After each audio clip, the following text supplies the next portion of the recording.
Alrighty, everybody, welcome back to another live stream here on the channel. Hopefully everybody's having a fantastic day so far. It should be Tuesday last time I checked, so hopefully you're having a great Tuesday so far. Let's see who is in the stream today. I'm going to try to start from as far up as I could go. We have Ben, Indiana, Sam, John, as well as Random Guy.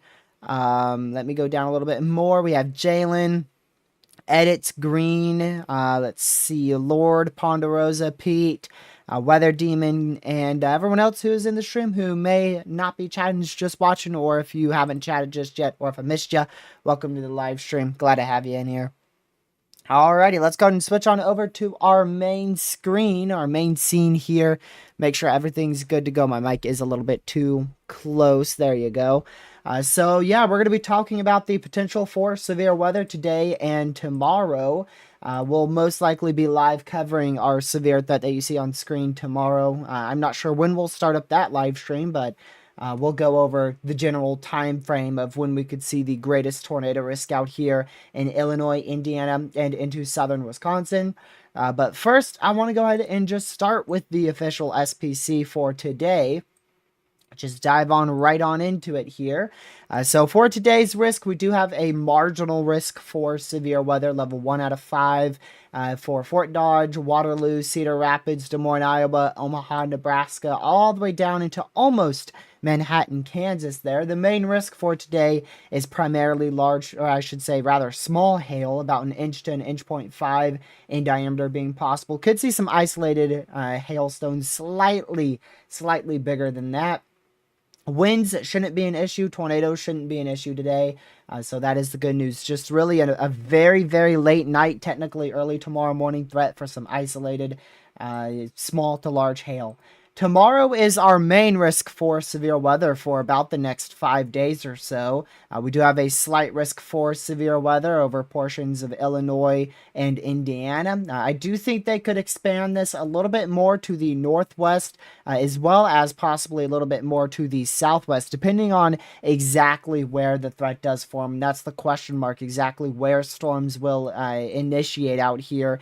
They could fire as early as central Missouri, or they may fire as late as central Illinois.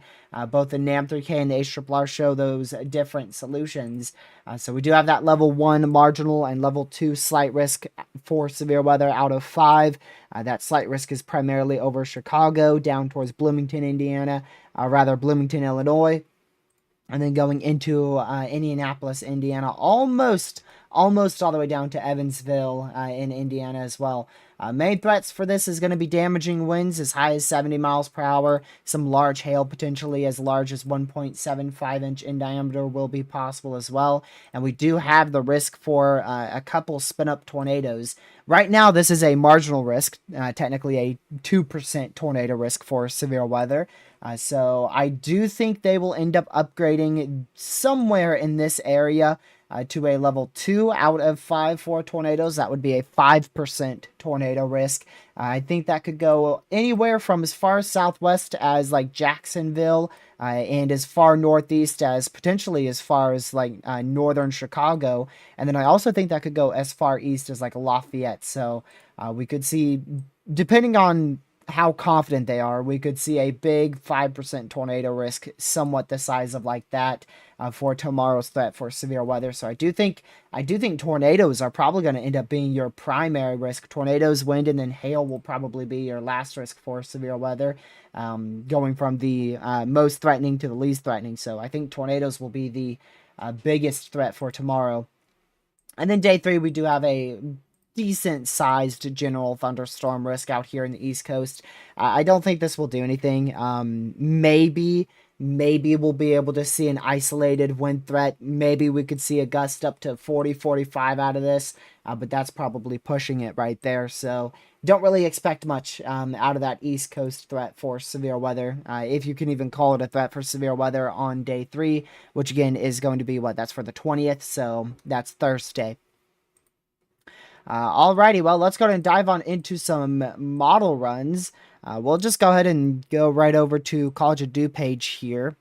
And I think I'm just going to keep on going with that threat for tomorrow for now, and then we'll start looking at the more broad scale threat for severe weather going into other days. So there's your zoomed in view for you.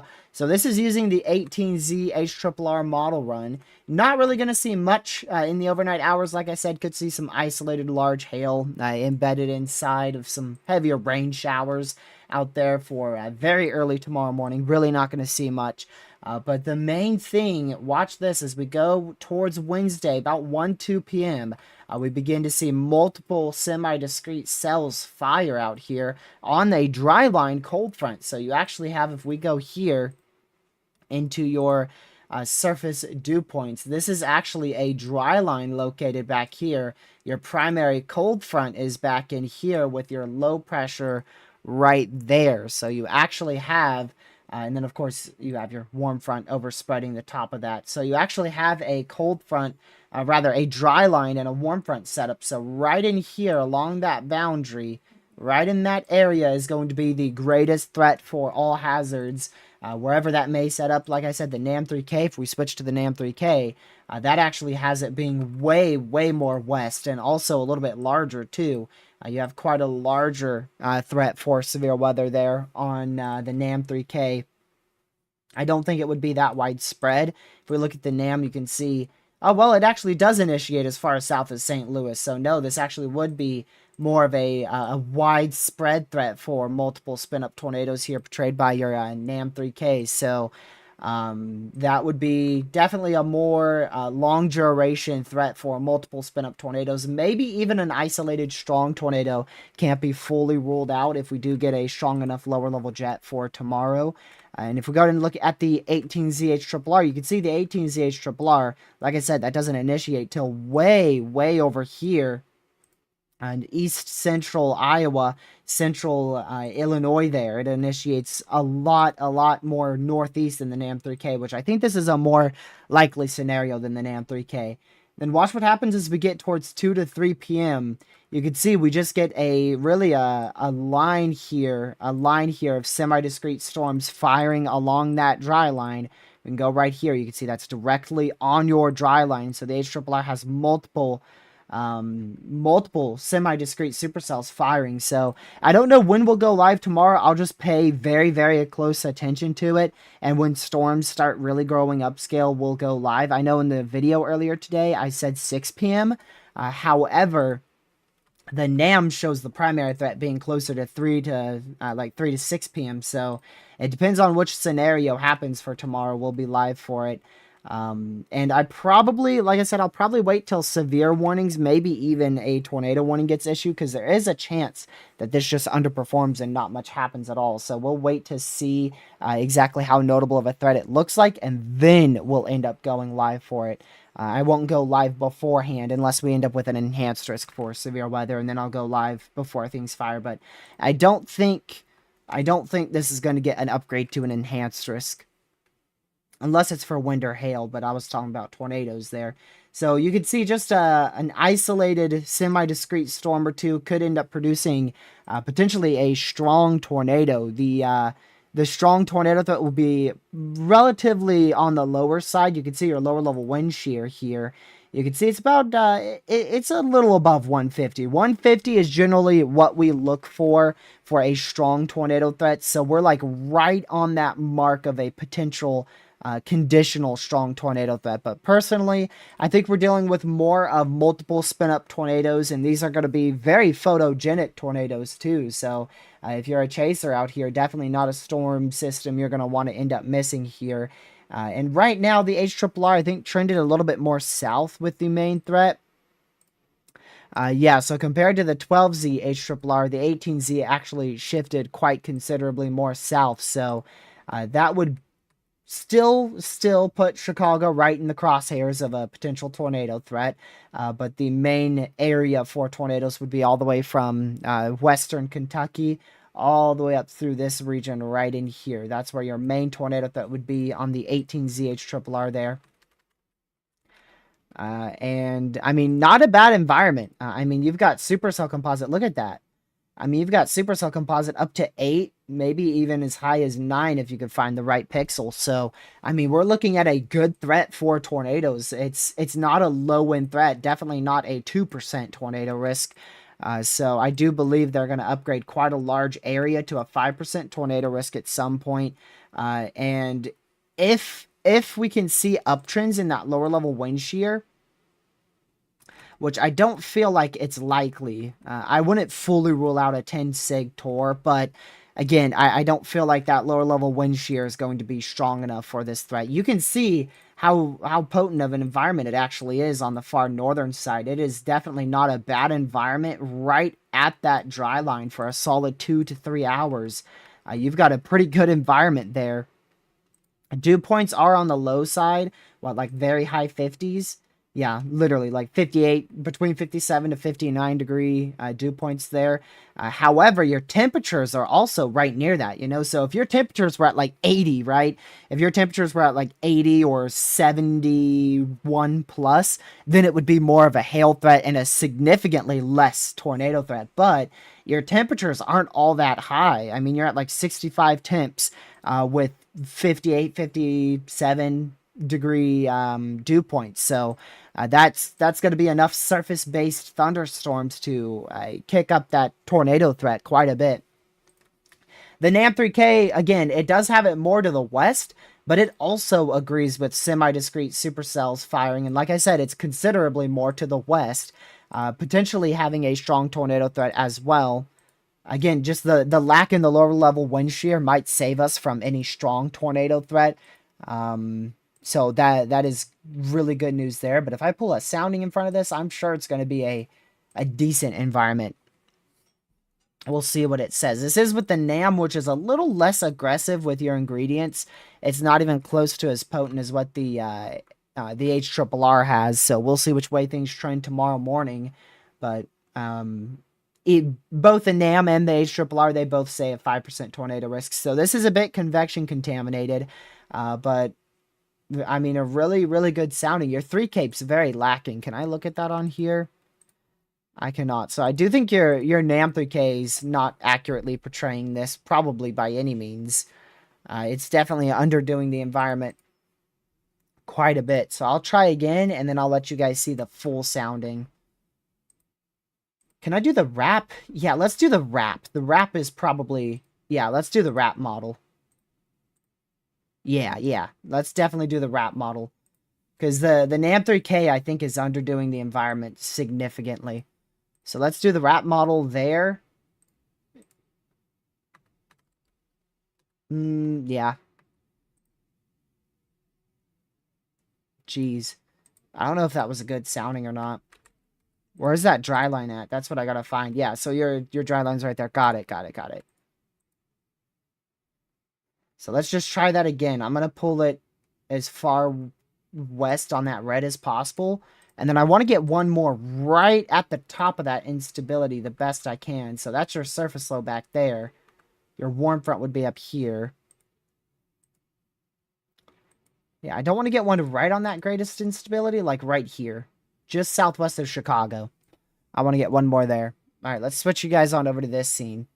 There you go. All right, so yeah, much better environment. Much better environment than what the NAM 3K was portraying kinematic-wise. So you look for everything lower level. This is a low-topped supercell day, not a mature, huge mothership supercell day. So the 3 cape, that is not really as sufficient as I was thinking. So the HRRR has closer to like 200 3 cape. So 87 is definitely on the lower side for the wrap. And you can see, I mean, you've got a good temperature dew point spread. You look for the lower levels. We're looking really for those lower levels. You see good lower level wind shear. So this is really good. If that 3 cape could improve a bit more, we could see an isolated and conditional strong tornado threat. Because your D cape's good, your lapse rates are good, your temperature dew point spread's good, your lower level curvature is good, your lower level wind shear is good. The only thing that wouldn't favor a strong tornado threat, isolated strong tornado threat here, is that 3 cape. Now, if we're wanting like a more widespread strong tornado threat, yeah, we're going to need much better temperatures, much better dew points, much better 3 cape for sure. And then also for a more long track tornado threat, you're going to need substantially more wind shear. But I'm looking at this from a lower end conditional day. So a little weird on why that wrap sounding is so low on 3 cape. I don't think I can... Oh, there's 3 cape. Yeah, see, so that... Okay, I think I just pulled a bad sounding. Let's try this again. We got to find that very potent environment, y'all. Yeah, so let's try it right here. The wrap may be a little bit more east. See, and then it has a blob of convection there. That might be where your greatest tornado threat is on the wrap. But the issue there, is it lower level wind shear? Yeah. See, that's your issue further north is lower level wind shear. Look how you go from like 300, 150 down here. And then once you get on that cold front, warm front, it's only like 100. Yeah, this 3 cape's still low, 93. So it looks like it's going to be a very difficult absolute pinpoint forecast. Because if we go back to the HRRR, yeah, the HRRR is a much easier pinpoint. I mean, that's very obvious. This could not be any more obvious of a target on the HRRR. Very clearly go right here. Very, very obvious. Those are where your greatest supercells would be. Whereas the wrap has that 3 cape a lot more north. And the issue with that, again, lower level wind shear would be lacking, and you would probably have a little over convection issue like the HRRR shows. See how those cells are more clustered up here? Even though that's where some of your best 3 capes located, you can see right here. You've got almost 300 3 cape. They're just a little bit more clustered, so gonna have to pay very close attention to that. If I were chasing this threat, I would definitely make my way out towards like I'd probably go near Princeton for the morning. That might be too far northeast. I would definitely be very careful because you don't want to go too far northeast. I would probably go closer towards Bloomington, actually. Because you gotta find the sweet spot between all your model runs. You know, your NAM 3K is so far west. Your wrap's more east, and then your HRRR is probably your most likely case scenario there. I would probably go to Bloomington. The reason why is because I could very quickly say the NAM 3K is correct. Bloomington, just shoot just like that. Not hard at all. Wrap model's correct if I need to. Boom. HRRR is correct. Well, then shoot, I'm like right in the direct correct spot. So, I think Bloomington would be the best one. That's where I would want to wake up at. Wake up there at 9 in the morning, see what 12Z data has, and then base my more target area off of that. Because, yeah, you can see the HRRR fires right on that dry line. Multiple semi-discrete supercells right on that dry line. Pretty much right over Bloomington. 5 p.m. Eastern. And then 6 p.m., all of them grow very mature. You've got 1, 2, 3, 4, 5, 6 very mature semi-discrete supercells along that dry line.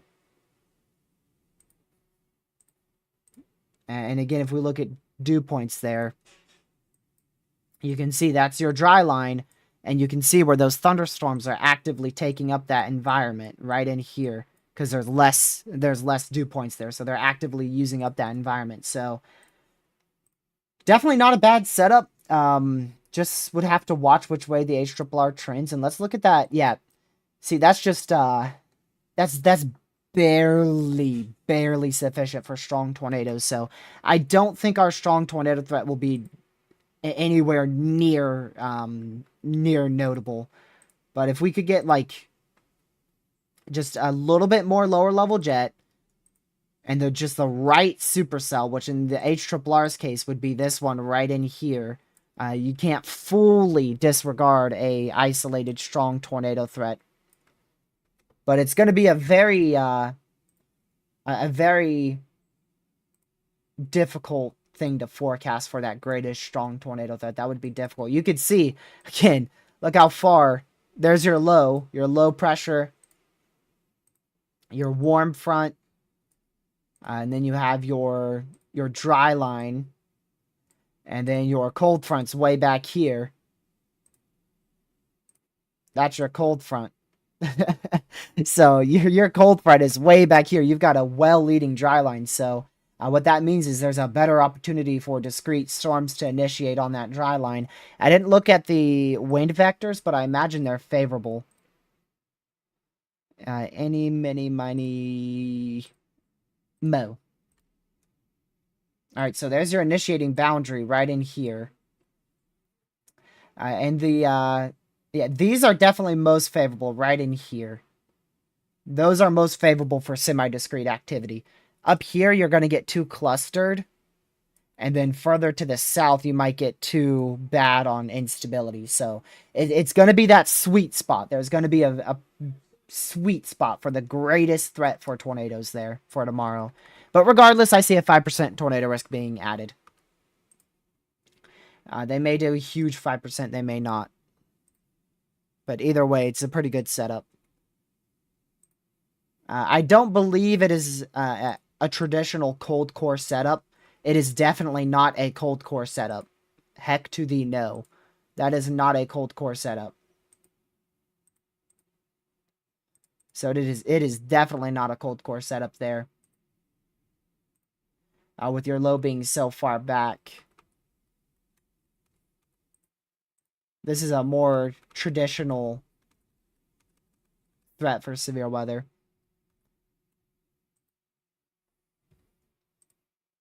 Now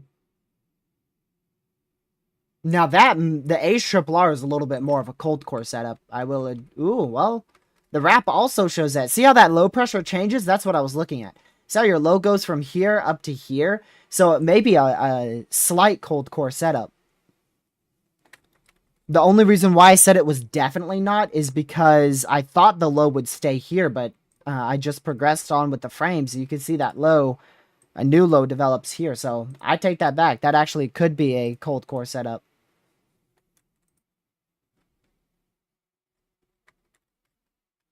The easiest way to figure out if it's cold core setup is to look at your low pressure and then see where storms fire near that low pressure. If they fire really like in the low, you know, if they fire right inside that low, and you also want to look for wind shear right in that low pressure as well. But you can see it's not a classic cold core. Definitely no. It is not a classic cold core setup. Is it partially cold core? I'd say yeah. Just because of where that, how that low pressure develops. Yeah, that secondary low pressure is what makes me think it might be a partial cold core setup. And also your enhanced amount of 3 cape right in front of it too. That's also a bit of a giveaway for a cold core setup. So, and see that little nose that goes back into your surface low like that? That's also a sign of a cold core setup. So it is a partial cold core setup. And your 0 to 1 kilometer shear should also, yep, it's definitely a partial cold core setup, but not full blown. So it's a dry line, slight cold core setup there. Because again, you have your cold fronts back here. That's your cold front. That's your dry line, and then that's your warm front. And then of course, your warm front goes back to your low pressure way back here. So from a chaser perspective, I love this setup. I would be out in Illinois in a heartbeat. If I lived within 2 states, I mean, shoot, I'd drive all the way from probably the Twin Cities is as far as I drive from to go down there. Because, I mean, you're looking at a photogenic tornado threat, maybe even a photogenic, isolated, strong tornado threat.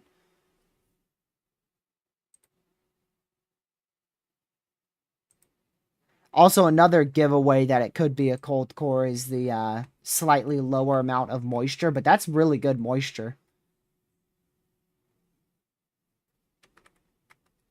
So very interesting setup, solid setup for severe weather. If the NAM can also agree with the HRRR, I wouldn't fully be surprised to see a slight. I don't know about a 10 sig. I was gonna say 10 sig, but that wind shear is just too low. I would be pretty shocked to see them pull a 10 sig. If that lower level wind shear was better, they would probably do a 10 sig for this.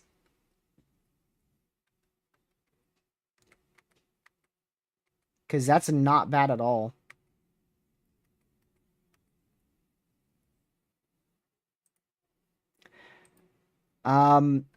It's not really, it is a conditional strong tornado threat, but the tornado threat itself isn't conditional.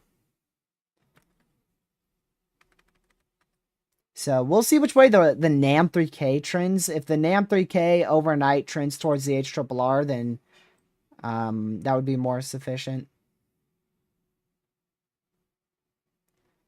We don't have a 5% yet, so it just depends which way these trends. Because if the NAM 3K ends up being right, then that strong tornado threat is going to be nearly non-existent.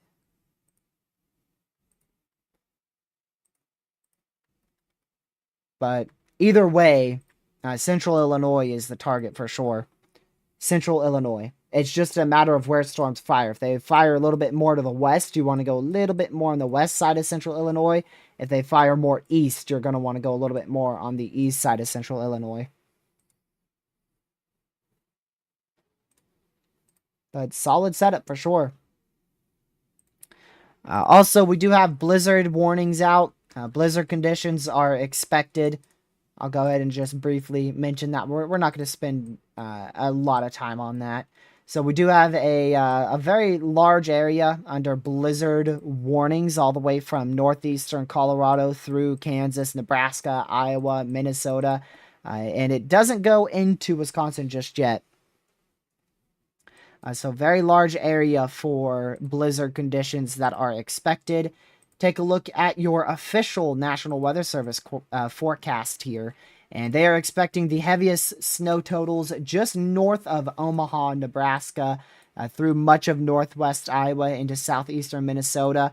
And then your winds start to die out. Your snow totals are still very much evident in Wisconsin, but your wind gusts begin to die out as the low pressure moves too far to the south-southeast. So no blizzard warnings there because your wind gusts get too low. If we look at the official wind gust forecast, you can see, look at how high those wind gusts get. Official wind gust as high as, like 60? Gracious day. Wow. That is ridiculous. Official wind gust expected to get up to about 70, 71 miles per hour. And then you can see right when you get into Wisconsin, see how they're Well, that says 85. That's not true. They're between like 30 to 40 in Wisconsin. So, geez. That is crazy wind gust right there. Very, very strong low pressure. I think we're going to get down to about a 985 low with this one. Central Illinois' timing for severe weather, it's a little tricky because we have two different scenarios. So for the NAM 3K, you would end up getting severe weather towards like 5 o'clock or so. Whereas with the HRRR, storms begin first round at 2 p.m. and then another round at 5 p.m. So I'd just be weather aware after lunch in Central Illinois. Just make sure you have a weather radio on, phone's fully turned up. We could definitely get a few warnings. And when those warnings start coming through, we'll start up a live stream.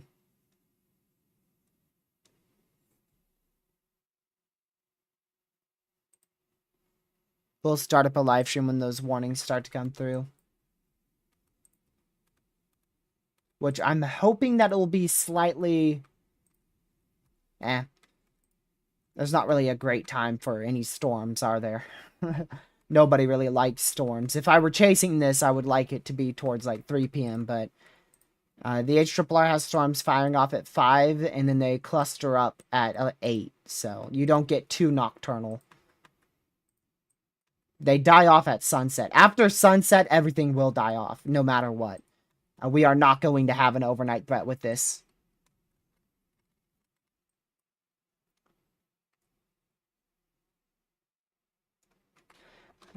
So don't worry about nocturnal tornadoes.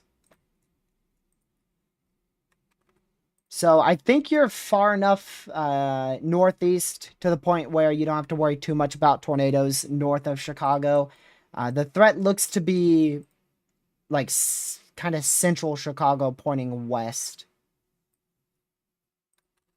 I think the absolute peak will be central Illinois. That's where I think we're going to end up seeing a couple tornadoes. Central Illinois. But again, it's tricky to tell because if I go ahead and show you the NAM 3K, the NAM 3K here, you can see that fires off supercells at 4 p.m. in western Illinois. And then by the time they get even close to Chicago, it's 7 p.m. And then at 7 p.m., they all start to die out. So the NAM 3K has the greatest threat, like in here. But I feel like that's a little bit less likely of a scenario. I feel like the HRRR is going to be the one that gets this correct. Alright, that's enough of that threat. We may come back to it towards the latter half of the stream, but now we got to go over to our second threat for severe weather. We got a day 6, 15% chance for severe weather. Looky there. We got a 15% chance for severe weather centered over central eastern Texas, most of north central Louisiana into central Louisiana, south central Arkansas, extreme southeast Oklahoma, and west central Mississippi. Personally, not seeing a whole lot here. Honestly, was pretty surprised yesterday to wake up to a day 7 slight risk. I decided not to stream yesterday just so I could get a bit of a break, and then they ended up shifting the entire thing south. This used to be... The 15% was more like this yesterday. Not that big, but it was more north. I think it was here. I think it was here yesterday. And they shifted that whole thing. The whole thing was shifted to the south. The entire thing was shifted off to the south. So I'm glad I didn't make a video or a live stream yesterday and then everything ended up changing today. I don't see a lot with this. Personally, I think the greatest threat will be a line of damaging winds of 60 to 70 miles per hour that begins out here in Oklahoma, eastern Texas, maybe into western Arkansas, pushes through the main risk area. Some small hail. I don't think hail is going to be a huge issue unless we end up seeing some prefrontals, which is very unlikely considering your greatest trough, your main trough and kinematics will be located further north, so... just not a great setup for severe weather. It's not something that screams tornadoes in my mind. It really doesn't scream much at all in my mind. If anything, it's going to be a large wind bag. just widespread, very widespread 60-mile-an-hour winds. Maybe some isolated areas and the slight risk could get up to 70, and then a couple spin up tornadoes. I don't see a strong tornado threat here either. Your only strong tornado threat would be when those storms first immediately fire in like an hour, maybe not even 30 minutes to an hour. You may have a very low end strong tornado threat as the lower level jet is very close. But then right after that, the trough ejects up to the northeast, and then you lose your lower level jet quickly. So really, I don't see this being a big threat for severe weather. Nowhere even remotely close to the last two troughs that we saw. I don't think this is even going to come remotely close into comparison with that. Unless we see huge southern trends over the next few days. You can see here, southern trends with our trough, that is. So our main trough, look how far north that sucker is. It is a kind of a, not really negative, more of a neutral. It's really a neutral turning negative. So it moves over the northwestern Rockies positive. At this point here, it is a positive tilt. Then going into Sunday morning, it's going into more of a neutral tilt. And then Sunday evening, when storms begin to fire, it's going to slowly be in between a neutral to a slight negative tilt. And you can see how far north it is. I mean, you barely got a jet stream in our main risk for severe weather. So that the kinematics are going to be way off to the north. And then if we look at instability, take a look at instability. And not the worst, you can see here. Not the worst warm sector, but it's all crooked, right? It's angled to the northeast to southwest. So this does not favor a big-time tornado threat, period. Just, it straight up does not favor a big-time tornado threat by any means. If this exact scenario were to play out, we might have a brief period of greater tornado activity, and that would be focused up in this area. However, you're not going to have a lot of forcing. So you can see that's where some of your better supercell composite is. So if we look here, I mean, you get some light rain showers, and then it immediately grows into a squall line. So that's where I could see the greatest tornado threat setting up if this exact scenario played out, which is unlikely. It is unlikely. So that's why I do not think we will see a great tornado threat with this. And you can see how quickly things just go to a squall line, right? It's just an instant squall line. So just don't see a lot of significant severe weather other than damaging winds coming out of this. Not something that's really ringing any alarms. And you can see by the time that squall line forms, the instability's dwindled big time. So it's not even like a good derecho threat either. It's just a widespread area of 40 to 60 mile per hour winds, and maybe if your instability is the highest, you could see some gusts as high as 70. So unless something big changes here, I don't see a good threat for really any other hazard than just damaging winds with this. Your kinematics are just, it's like way up here. It's way up here. And then again, storms fire on this model run. Storms fire at 11 p.m. due to a positively tilted shortwave embedded inside of your larger negatively tilted trough. So your negative tilt trough doesn't even initiate the storms. It's a shortwave embedded inside of that. That's also connected to your low pressure up here. So that's your cold front right back in here. So weird setup. A very weird setup. Not something that would really ring any alarms for severe weather in my mind. Not really anything that I expect to be significant other than damaging winds out of that. We'll keep an eye on it, though. It definitely could trend more south, and then we could get a brief period, like I mentioned. We may get a brief period of a strong tornado threat somewhere in here if that trough trends south enough and your warm sector can get that far north enough.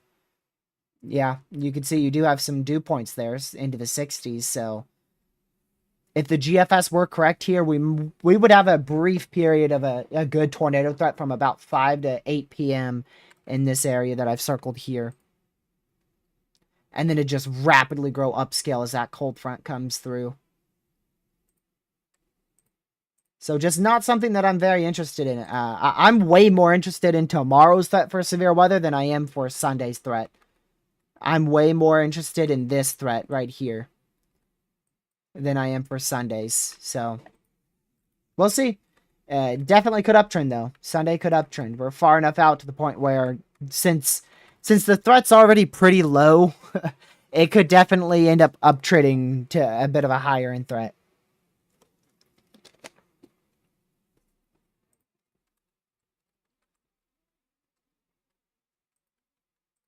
So we shall see. We shall see.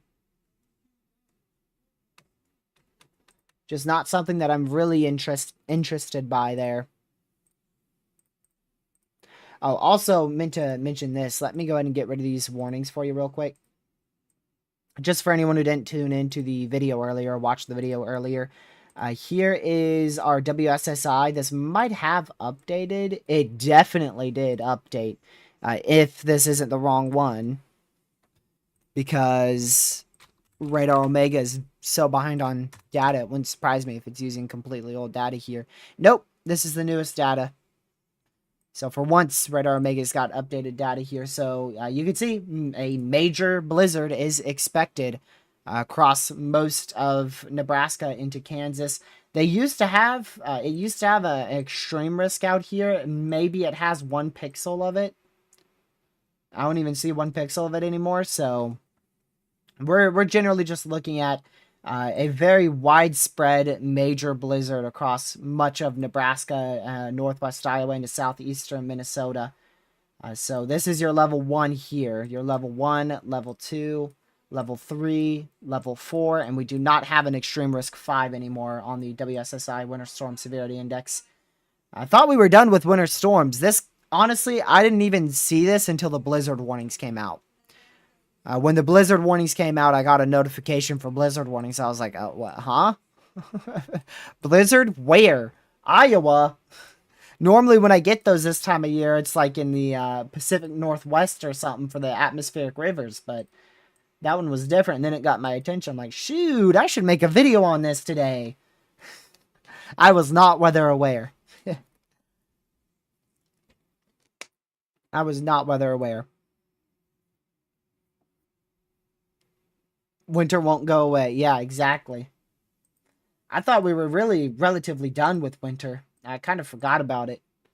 We're in meteorological spring, so I didn't really expect to see blizzard warnings here, but it's not rare. It doesn't surprise me that we have 1 winter storm, but I wasn't expecting a blizzard. Yeah, I wasn't expecting a blizzard right now. If we just had a winter storm, I'd be like, oh, okay, yeah, that's not too unusual. It happens. But a widespread blizzard like this is a little, caught me a little off guard when I woke up to blizzard warnings. I mean, shoot. We'd be dealing with a big outbreak of all hazards if this sucker was negatively tilted. Could you imagine? Just looking at the trough here, that sucker, that is a big trough. If we didn't have such an elongated positive trough here. Also, the Gulf's recovering now, too. So it's difficult to have high-end back-to-back severe threats. And the Gulf recovered pretty well, though. Yeah, you can see it's still recovering from our last trough. Look at it. See it? This whole area has a huge indent in moisture from our last trough. Big indent. Pretty much almost the whole Gulf and even the Atlantic has a huge indent in moisture because of our last trough. And you can see, even though this thing's positively tilted, look how much moisture it's still able to pull up. So, I mean, if we had a negatively tilted trough out of this, you can see it does have a shortwave probably embedded in here. That's the only reason why you actually get moisture up. But this could have been a big outbreak for severe weather too if it was negatively tilted and not directly behind our bigger trough that just rolled through the U.S. 2 days ago. And then again, same threat there. too far north on the kinematics. Just it doesn't scream outbreak in any fashion to me. It just you show me this, here, and then show me the dew points, and I'm like, eh. No, not really gonna be something that I think is gonna be a major outbreak for severe weather or anything even remotely close to that magnitude. So not something I'm really very concerned about. Still want to watch it. Still want to watch it. There's plenty of time for uptrends, so I don't want you to let your guard down if you're in that 15%. Still keep an eye on it. It just doesn't scream anything notable to me. And then, like I talked about in my video earlier this afternoon, we gonna get cutoff low here. We gonna get a high pressure here. And we gonna be nice in the U.S., y'all. Take a look at the precipitation here. And it's going to be probably a little chilly. It won't be the nicest weather. Thanks to our blast of cold air right here. So, actually, that blast of cold air is going to bring a few little low pressures down. So, it's probably not going to be very nice. If this happened in, like, the middle of spring, and not early spring, this would probably be very, very nice weather. We'd probably have a huge area of good old 70 temperatures through much of the U.S., no precipitation, but because it's early, very early spring, and for some reason we're getting a blast of Arctic air in the middle of freaking March, late March, March 26th, late March, we're getting a blast of Arctic air. It's not going to be so nice on these days. It would have been so nice. We would have had a good solid 4 or 5 days with absolutely nothing, but no. We have to get this blast of cold air that kicks our high pressure out, so. We could be setting the stage for something pretty big towards the end of March here.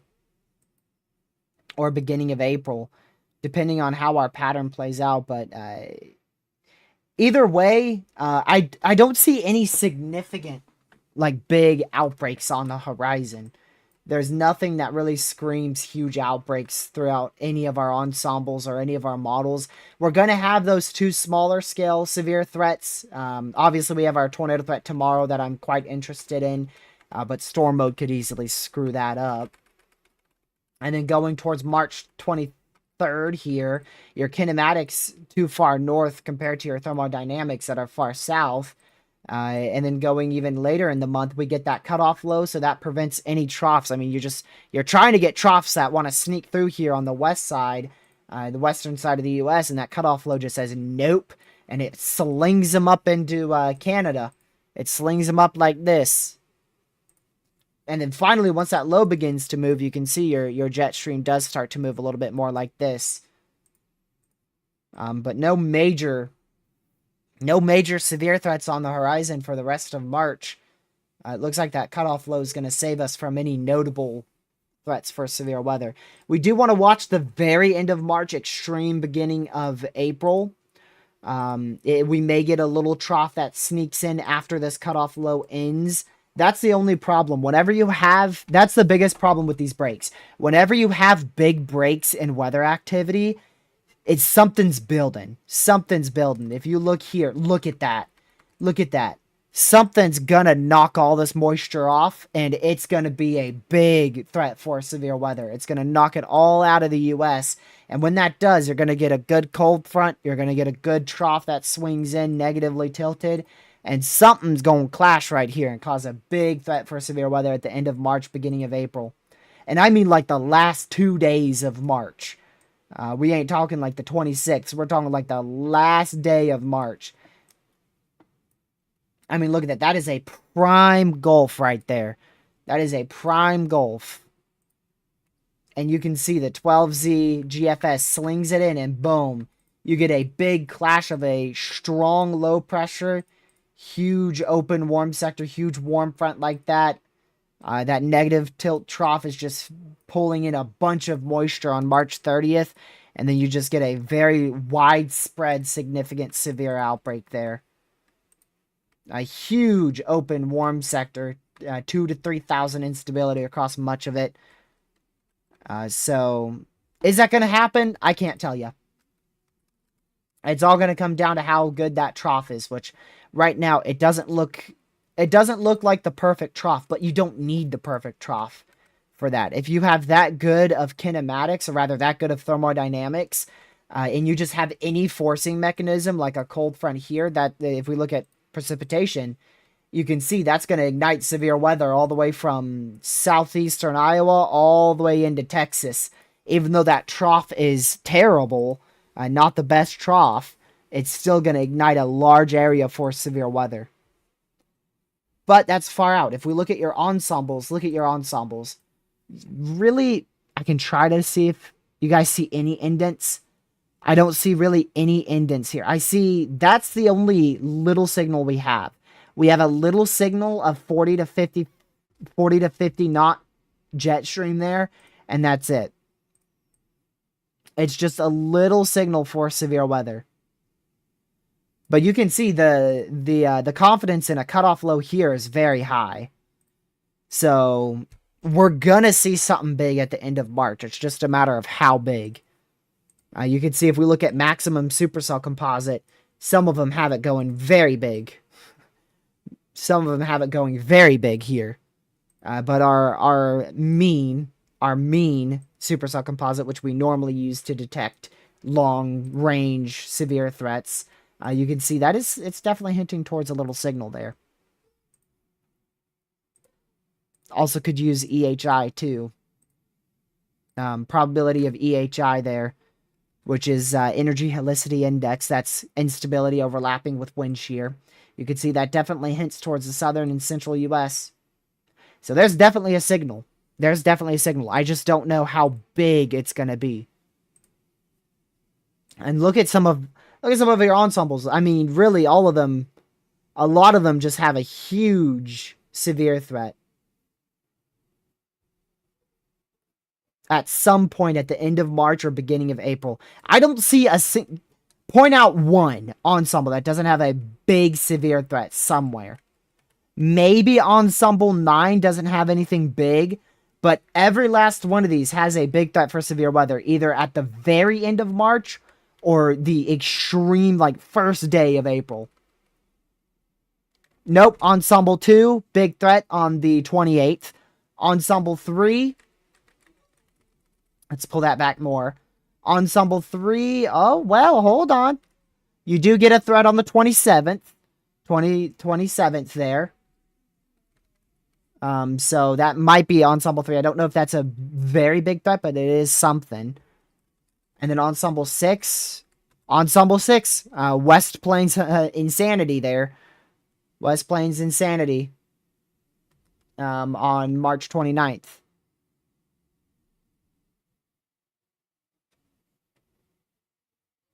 Yeah, timing's different for the troughs, Rockets. Timing is different.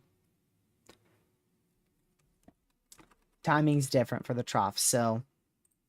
Just to recap everything, we're about to wrap up this briefing, I know. It's weird having only an hour live stream and not sitting here for 11 and a half hours straight, huh? So just to recap this, partial cold core setup dry line event for Illinois, Wisconsin, eastern Missouri, southeastern Iowa for tomorrow. A big time blizzard up to a foot, even could get as high as 1.5 feet of snow in some isolated spots on the northwest side of that. Widespread damaging winds thanks to those very close contours across the northwest side of that low pressure. Widespread 70 to 75 mile an hour wind gusts, even as high as 80 possible. Thursday, isolated severe storms. Very, very isolated severe storms. We might get a severe storm or two Thursday somewhere in that whole area I drew on March 20th. Big blast of cold air behind that for much of the central, much of the U.S. Skip central. Much of the U.S. gets a big blast very early Thursday morning and into Thursday night. High pressure builds in the southeast U.S. Keeps that cold air in the north U.S. for a while. Cutoff low begins in the southwestern U.S. And then we get a little severe threat here on March 23rd. In the central U.S., somewhere in here is going to get some severe weather. South central U.S., somewhere in here will get some severe weather. There you go. I wanted to draw that the best I could. Someone's going to get severe weather in that area on Sunday, March 23rd. That exits the U.S., and then you get that strong cutoff low here. New high pressure forms here. You get a little bit of inactivity, but because it's not mid-spring or late spring yet, and you just get a random blast of cold air. We don't get complete inactivity yet. And then we get something big brewing towards the end of March, extremely early, beginning of April. And you can see this is the newest GFS here. And really doesn't do much for that trough. It would be the one following that could do something. So the 18Z doesn't show a very big threat for severe weather. Still shows some severe threat. Yeah, it still definitely shows a severe threat, just not nearly as widespread. So we'll keep an eye on it. But I still don't see any big events for severe weather. Definitely not in the short term. Like I said, this looks to be, unless that trough pulls more south, looks to be a big wind bag, spin up tornadoes, could get an isolated strong tornado threat. Exactly where those kinematics and thermodynamics may match up. But overall, I'm just mainly interested in tomorrow's threat for severe weather in the short term. We'll be live at some point tomorrow. I'll just keep a very, very close eye on it. Keep a really close eye on that, and I will be live whenever those storms start to pop off. But yeah, that's going to do it for today's briefing. I appreciate you guys tuning in. Again, it feels pretty weird ending just an hour in. I appreciate you guys tuning in. Hopefully you did enjoy. Make sure you hit that subscribe button, notification bell set to all, like the live stream, and share the channel with family, friends, social media. If you need a weather update, I just did about a 15-minute video earlier on today. You are very welcome to go watch that, share that video, go leave a like on that video, and I will see you guys in tomorrow's live stream at some point. I'm not for sure when I'll be live. I just know I'll be live at some point tomorrow. So I'll catch you guys in tomorrow's live stream. Again, thank you, mods, for on chat. Thank you, everybody, for being here. Great to hang out with you for another hour. And I'll see you guys tomorrow. We'll see. We'll see exactly when. I'm going to plan for 6 p.m., but it may be a little bit sooner. I'm going to plan for 6 p.m. Eastern. But anyways, stay safe. Have a fantastic rest of your Tuesday night. I'll catch you guys in tomorrow's live stream. Again, thank you, mods, for on chat. Thank you, everyone, for being here. And I'll see you guys in the next one. Stay safe. Goodbye.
I hope you guys have a fantastic rest of your Tuesday night. Again, thank you much for on chat. I'll see you guys in tomorrow's live stream. Stay safe. Goodbye.